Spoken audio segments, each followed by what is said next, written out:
സ്നേഹ, നമ്മുടെ commerce and management academic മെന്ററാണ്. നമ്മൾ ഇന്നത്തെ വീഡിയോയിൽ നോക്കാൻ പോകുന്നത് മെയിനായിട്ട് നമ്മുടെ ഇഗ്നോ പ്രൊവൈഡ് ചെയ്യുന്ന PG കോഴ്സായ MBA സെക്കൻഡ് ഇയേഴ്സിന്റെ കുറച്ച് പേർപ്പേഴ്സിന്റെ ഓവർവ്യൂ ആണ്. നമ്മളെല്ലാവരും എന്താണ് ജൂണിലെ എക്സാമിന് വേണ്ടി റെഡി ആയിട്ട് അപ്ലൈ ചെയ്ത് ഹോൾ ടിക്കറ്റ് ഒക്കെ ഡൗൺലോഡ് ചെയ്ത് റെഡി ആയിട്ടിരിക്കുന്നവരായിരിക്കും നിങ്ങൾ, അല്ലെ?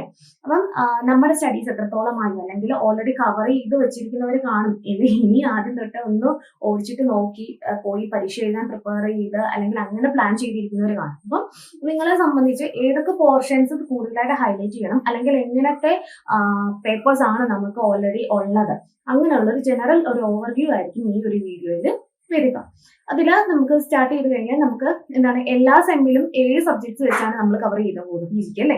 പക്ഷേ അതിൻ്റെ അകത്ത് തേർഡ് സെം തൊട്ട്, അതായത് നമ്മളുടെ സെക്കൻഡ് ഇയറിലാണ് നമ്മുടെ സ്പെഷ്യലൈസേഷൻ പേപ്പേഴ്സ് വരുന്നത്. അതായത് നമ്മൾ ഫിനാൻസ് ആണോ, HR ആണോ, മാർക്കറ്റിംഗ് ആണോ, ഓപ്പറേഷൻസ് ആണോ, ഏതാണ് നമ്മൾ സ്പെഷ്യലൈസ് ചെയ്യുന്നത്, അതനുസരിച്ചുള്ള കുറച്ച് എലക്റ്റീവ് പേപ്പേഴ്സും കൂടെ ഈ ഒരു തേർഡ് സെമ്മിൽ നമ്മൾ പഠിക്കേണ്ടതുണ്ട്. അപ്പം അതനുസരിച്ച് നമ്മളുടെ സബ്ജക്ട്സിൽ ചേഞ്ചസും വരും. അപ്പൊ ഓരോ സബ്ജക്ട്സും അനുസരിച്ച് അല്ലെങ്കിൽ ഓരോ എലക്ടീവ്സും അനുസരിച്ച് നമുക്ക് എന്തൊക്കെ വേരിയേഷൻസ് ആണെങ്കിൽ അല്ലെങ്കിൽ എങ്ങനത്തെ സബ്ജക്ട്സ് ആണ്, പേപ്പേഴ്സ് ആണ് എന്നൊക്കെ നമുക്ക് കുറച്ചൊന്ന് നോക്കാം.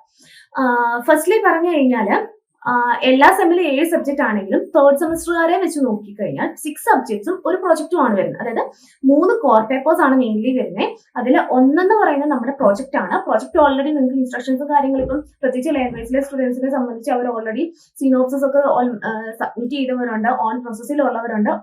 ജസ്റ്റ് എല്ലാ ഇൻസ്ട്രക്ഷൻസും നിങ്ങൾക്ക് അറിയാവുന്നതാണല്ലോ.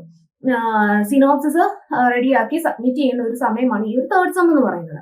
ദെൻ വരുന്നതെന്ന് വെച്ച് കഴിഞ്ഞാൽ 6 പേപ്പേഴ്സ് ആണ് നമുക്ക് റിട്ടൺ എക്സാമിൽ വരുന്നത്. 6 പേപ്പേഴ്സ് ആണ്. ആ 6 പേപ്പേഴ്സിനെ സംബന്ധിച്ച് പറഞ്ഞു കഴിഞ്ഞാൽ 2 നമ്മളുടെ ബാക്കി കോർ പേപ്പേഴ്സ് എന്ന് പറഞ്ഞിട്ട് കിടപ്പുണ്ട്. അതിൽ വരുന്നതാണ് റിസർച്ച്. ഫസ്റ്റ് പേപ്പർ റിസർച്ച് എന്ന് പറയുന്നത് ബോത്ത് പ്രോബ്ലം ആൻഡ് തിയറി എന്ന രീതിയിൽ കോൺസെൻട്രേറ്റ് ചെയ്ത് പഠിക്കേണ്ട ഒരു മെയിൻ പേപ്പറാണ് റിസർച്ച് എന്ന് പറയുന്നത്. നമ്മൾ തിയറി മാത്രം അല്ലെങ്കിൽ പ്രോബ്ലം മാത്രം പഠിച്ചു പോകേണ്ടതല്ല, രണ്ടിനും ഈക്വൽ ഇമ്പോർട്ടൻസ് കൊടുത്ത് പോകേണ്ട ഒരു പോർഷൻ ആണ് ഈ റിസർച്ചിന്റെ പേപ്പേഴ്സിൽ മെയിൻ ആയിട്ടുള്ളത്. അപ്പം നമ്മൾ തിയറി മാത്രം പഠിച്ചാലും അല്ലെങ്കിൽ ഇനി പ്രോബ്ലം മാത്രം പഠിച്ചാലും രണ്ടാണേലും നമുക്ക് അബദ്ധം പറ്റും. പരീക്ഷ വരുമ്പോൾ നമുക്ക് ബുദ്ധിമുട്ടാണ് തോന്നും. അപ്പം രണ്ടിനും ഈക്വൽ ഇമ്പോർട്ടൻസ് കൊടുത്ത് പഠിക്കുക. അതേപോലെ തന്നെ കുഞ്ഞു കുഞ്ഞു പ്രോബ്ലംസും ഇക്വേഷൻസ് ഒക്കെ ഉള്ളത് ഒന്ന് നോക്കി പഠിച്ച് തന്നെ വർക്ക്ഔട്ട് ചെയ്ത് തന്നെ പോകാൻ മാക്സിമം ട്രൈ ചെയ്യുക. ദെൻ വരുന്നതെന്ന് വെച്ചാൽ ഇന്റർനാഷണൽ ബിസിനസിനെ സംബന്ധിച്ച് നോക്കിക്കഴിഞ്ഞാൽ ഫുള്ളി തിയറി ബേസ്ഡ് ആണ് വരുന്നത്. അത് ഇച്ചിരി കൂടെ എനിക്ക് തോന്നുന്നു റിസർച്ചിനെക്കാട്ടും ബെറ്റർ ആണ്. നിങ്ങൾക്ക് ഒന്നുകൂടെ മാർക്ക് അറ്റൈൻ ചെയ്യാൻ നിങ്ങൾക്ക് ഒന്ന് ഈസിയർ ആയിട്ട് തോന്നുന്ന ഒരു പേപ്പറാണ് ഇന്റർനാഷണൽ ബിസിനസ്. അതായത് നമ്മൾ സാധാരണ ബിസിനസ് മാനേജ്മെന്റ് ഒക്കെ കാര്യങ്ങൾ പഠിച്ചിട്ടുണ്ട് ഫസ്റ്റ് ഇയറിലൊക്കെ. പക്ഷെ അത് എന്താണ് ഡൊമസ്റ്റിക് എന്ന രീതിയിലായിരുന്നു. അതിന് ഇച്ചിരി വൈഡർ ആയിട്ട് ഇന്റർനാഷണൽ ലെവലുള്ള കാര്യങ്ങൾ, തിയറീസ്, പ്രോബ്ലംസ്, അല്ലെങ്കിൽ അവിടുത്തെ കുറച്ച് കൺസെപ്റ്റ്സ്, നമ്മൾ ഇന്റർനാഷണൽ ബിസിനസ് എങ്ങനെ മാനേജ് ചെയ്യും, അങ്ങനത്തെ കുറച്ച് കാര്യങ്ങളായിരിക്കും ആ ഒരു പേപ്പേഴ്സിൽ മെയിൻലി ഹൈലൈറ്റ് ചെയ്ത് പറയുക. അപ്പം അങ്ങനെ 2 കോർ പേപ്പേഴ്സും പിന്നെ നമ്മളുടെ ഒരു കോർ പേപ്പർ എന്ന് പറയാം. എന്താണ് നമ്മളുടെ പ്രൊജക്ട്. ഇതാണ് മെയിൻലി കോമൺ ആയിട്ട് തേർഡ് സെമ്മിൽ എല്ലാവർക്കും വരുന്നത്. ഇനി വരുന്ന ബാക്കി സബ്ജക്ട്സ്, അതായത് ബാക്കി 4 സബ്ജക്ട്സ് എന്ന് പറയുന്നത് എലക്റ്റീവ് പേപ്പേഴ്സ് ആണ്. അതായത് നമ്മളെടുത്ത സ്പെഷ്യലൈസേഷൻ പേപ്പറിനെ ബേസ്ഡ് ചെയ്തുള്ള എലക്റ്റീവ് പേപ്പേഴ്സ് ആയിരിക്കും അതിൽ വരുന്നത്. ആ എലക്റ്റീവ് പേപ്പേഴ്സ് എന്ന് പറയുന്നത് നമ്മൾ ഫിനാൻസ് ആണോ, മാർക്കറ്റിംഗ് ആണോ, ഓപ്പറേഷൻസ് ആണോ, HR ആണോ എടുത്തിരിക്കുന്നത്, അതനുസരിച്ച് പേപ്പേഴ്സിൽ ചേഞ്ചസ് വരും. നമുക്ക് ഓരോ സ്പെഷ്യലൈസേഷനും അനുസരിച്ച് നോക്കാം. ഫസ്റ്റ്ലി ഫിനാൻസിന്റെ കാര്യം. ഫിനാൻസിൽ വരുന്ന പേപ്പേഴ്സ് ഏതൊക്കെയാണെന്ന് നോക്കിയാൽ വർക്കിംഗ് ക്യാപിറ്റൽ മാനേജ്മെന്റ് ഉണ്ട്, capital investment and financing decisions, management control systems, then വരുന്നതെന്ന് വെച്ച് കഴിഞ്ഞാൽ മാനേജ്മെന്റ് ഓഫ് ഫിനാൻഷ്യൽ സർവീസ്. ഇത് ഇത്രയുമാണ് നോർമലി വരുന്ന പേപ്പേഴ്സ്. അപ്പൊ അതിനെ സംബന്ധിച്ച് നോക്കിയാൽ അക്കൗണ്ടിങ്ങുമായിട്ട് റിലേറ്റ് ചെയ്ത് അല്ലെങ്കിൽ നമ്മളുടെ എന്താ കാൽക്കുലേഷൻസ് അല്ലെങ്കിൽ അതുമായിട്ട് റിലേറ്റ് ചെയ്തുള്ള തിയറീസ്, അങ്ങനത്തെ കുറെ പേപ്പേഴ്സ് ആണ് ഈ ഫിനാൻസിൽ വരുന്നത്. അപ്പം നമ്മൾ ചെയ്യേണ്ടതല്ല, നമ്മൾ കൂടുതൽ വർക്ക്ഔട്ട് ചെയ്യേണ്ടതെന്ന് വെച്ച് കഴിഞ്ഞാൽ പ്രോബ്ലംസിലും തിയറിയിലും രണ്ടും ഒരേപോലെ കോൺസെൻട്രേറ്റ് ചെയ്ത് പഠിക്കണം ഈ 4 പേപ്പേഴ്സിൽ. ഫിനാൻഷ്യൽ സർവീസസ് ഒക്കെ വരുമ്പോൾ ഒന്നുകൂടെ നമുക്ക് ബെറ്റർ ആണ്, അറിയാവുന്ന പേപ്പേഴ്സ് ആണ്. എന്താണ് കുറച്ച് തിയറി ഒക്കെ ഇച്ചിരി കൂടുതലുണ്ട്. പക്ഷെ എങ്കിൽ പോലും അതിനകത്തെ കാൽക്കുലേഷൻസ് കാര്യങ്ങൾ വരുന്ന പേപ്പേഴ്സ് വന്നു കഴിഞ്ഞാൽ അതിനകത്ത് എന്താണ് കോൺസെൻട്രേറ്റ് ചെയ്യുക. അതായത് നമുക്ക് എന്താ ഫിനാൻസ് ആണല്ലോ പേപ്പർ, നമ്മുടെ സ്പെഷ്യലൈസേഷൻ. അപ്പൊ ആ ഒരു രീതിയിൽ വേണം നമ്മുടെ പേപ്പേഴ്സ് കോൺസെൻട്രേറ്റ് ചെയ്യാനും അല്ലെങ്കിൽ പഠിക്കാനും ചെയ്യാൻ. ദെൻ വരുന്നതെന്ന് വെച്ച് കഴിഞ്ഞാൽ നമ്മളുടെ സെക്കൻഡ് ഓപ്ഷനായ മാർക്കറ്റിംഗ് കഴിച്ചു കഴിഞ്ഞാൽ മെയിൻ ആയിട്ട് വരുന്നതെന്ന് വെച്ച് കഴിഞ്ഞാൽ തിയറി മാത്രമാണ്. തിയറി പേപ്പേഴ്സ് മാത്രമാണ് മാർക്കറ്റിംഗിൽ വരുന്നത്. മാർക്കറ്റിംഗും HR രണ്ടും പറഞ്ഞാലും തിയറി പേപ്പേഴ്സ് ആണ് വരുന്നത്.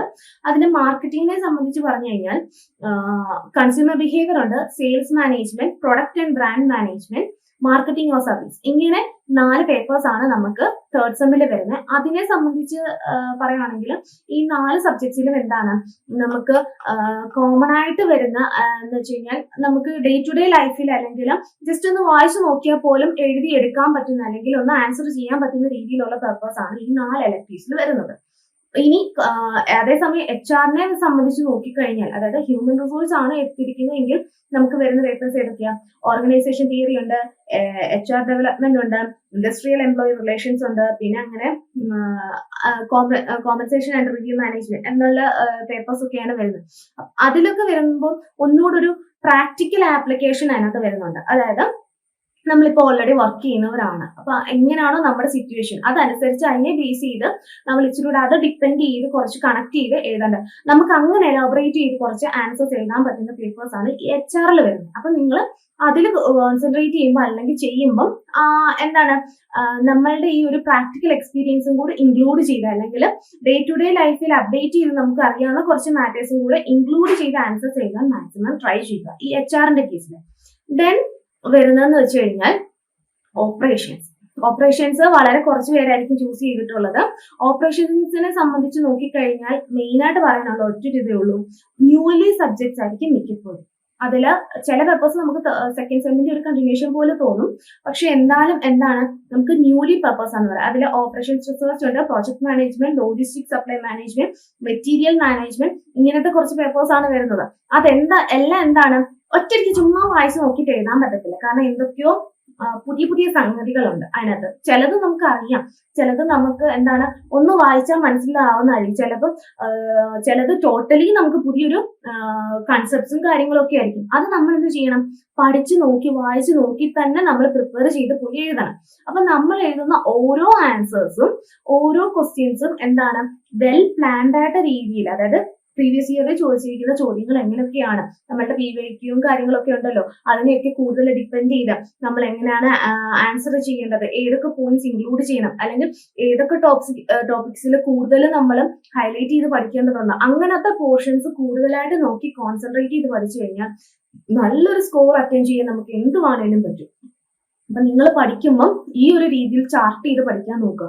നമ്മുടെ സബ്ജക്ട്സ് ഏതൊക്കെയാണ്, അതിൽ ഏതിലാണ് കൂടുതൽ കോൺസെൻട്രേറ്റ് ചെയ്യേണ്ടത്, തിയറി ആണോ പ്രോബ്ലം ആണോ, ഈ സബ്ജക്ട് എടുത്തു കഴിഞ്ഞാൽ ഇതിനകത്ത് എന്താണ് കൂടുതൽ വരുന്നത്, അപ്പം ഞാൻ എങ്ങനെ പഠിക്കണം, ഇനി ഇത്ര ദിവസമല്ലേ ഉള്ളൂ, അപ്പൊ ആ ദിവസം കൊണ്ട് ഞാൻ എങ്ങനെ ഇത് കംപ്ലീറ്റ്. ഇപ്പൊ ഓൾറെഡി നിങ്ങൾക്ക് ഹോൾ ടിക്കറ്റ് കിട്ടിയിട്ടുണ്ട്, അപ്പം ഇന്ന ഡേറ്റിലാണ് ഈ എക്സാം എന്ന് നമുക്ക് നേരത്തെ ഇപ്പൊ അറിയാം, ഡേറ്റ് ഫിക്സ് ആയല്ലോ. അപ്പൊ നമ്മൾ എന്ത് നോക്കുക, ആ ദിവസം കൊണ്ട് ഞാൻ ഇത് എങ്ങനെ പോർഷൻ കംപ്ലീറ്റ് ചെയ്തു, പ്രോബ്ലം പേപ്പേഴ്സ് ആണെങ്കിൽ എങ്ങനെ ഞാൻ ഇത് തീർക്കാൻ പറ്റും, ഏതൊക്കെ പോയിന്റ്സിൽ നമ്മൾ കൂടുതൽ ഹൈലൈറ്റ് ചെയ്ത് തീർക്കേണ്ടതുണ്ട് എന്ന കാര്യങ്ങൾ ഡീറ്റെയിൽഡ് ആയിട്ടൊന്ന് നോക്കുക, പ്രിപ്പയർ ചെയ്യുക, കൂളായിട്ടിരിക്കുക. അതാണ് മെയിൻ കാര്യം. ഇപ്പൊ പ്രത്യേകിച്ച് ജോലി കഴിഞ്ഞൊക്കെ വരുന്നവരുണ്ടെങ്കിൽ അവർ അതനുസരിച്ച് രാത്രി സമയങ്ങളിൽ ടൈം അഡ്ജസ്റ്റ് ചെയ്ത് പഠിക്കാൻ നോക്കുക. ഫ്രീ ടൈമിൽ അതനുസരിച്ച് വീഡിയോസ് കണ്ട് അല്ലെങ്കിൽ ഇമ്പോർട്ടന്റ് പോർഷൻസിൽ കൂടുതൽ ഫോക്കസ് ചെയ്ത് പഠിക്കണം. ഇനി ത്രൂ ഔട്ട് നമ്മുടെ പുസ്തകം ഹോൾ പഠിക്കുന്ന രീതിയിലല്ല, എക്സാം ഓറിയന്റഡ് ആയിട്ടുള്ള രീതിയിൽ നമ്മൾ സ്റ്റഡീസിനെ പ്ലാൻ ചെയ്ത് മാറ്റാൻ നോക്കുക. അതിപ്പം നമുക്കൊരു ഔട്ട്ലൈൻ ഒരു ഏകദേശം പറഞ്ഞു തരാനേ പറ്റത്തുള്ളൂ, പക്ഷെ നമ്മളുടെ ഓരോരുത്തരുടെയും, അതായത് നിങ്ങൾ ഓരോരുത്തരുടെയും സമയം എന്ന് പറയുന്നത് നിങ്ങൾക്കേ അറിയത്തുള്ളൂ.